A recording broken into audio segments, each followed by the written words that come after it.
Bubul's big day. The school bell rang. Happy ding-dong. The first day was over. Bubul, Jontu, and Mina grabbed their bags and ran out of the classroom, giggling all the way. Outside the gate, their parents were waiting. Bubul's mother, Rita, and father, Dhruba, smiled. Jontu and Mina's parents were there too. "How was your day?" everyone asked at once. "It was the best," Bubul shouted. "Can Jontu and Mina come to my house to play?" His parents looked at each other and smiled. "Of course," said his father, Dhruba. The three friends skipped all the way to Bubul's house.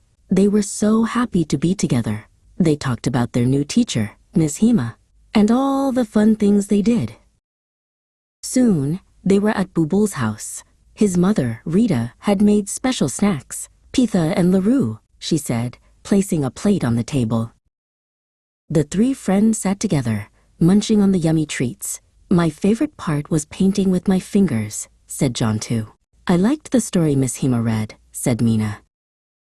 "My favorite part is now," Bubul exclaimed. "Come see my toys." He led them to his room, which was filled with cars, blocks, and a big, fluffy teddy bear. They built a tower with the blocks that reached all the way to the ceiling. Then, they raced the toy cars, making vroom vroom sounds. After a long time of playing, Jontu and Mina's parents came to get them. "Thank you for having us, Bubul," they said. "See you tomorrow at school." Bubul waved goodbye, a big, happy grin on his face. He was tired, but his heart was full. His first day of school was not just about school. It was about new friends and new adventures.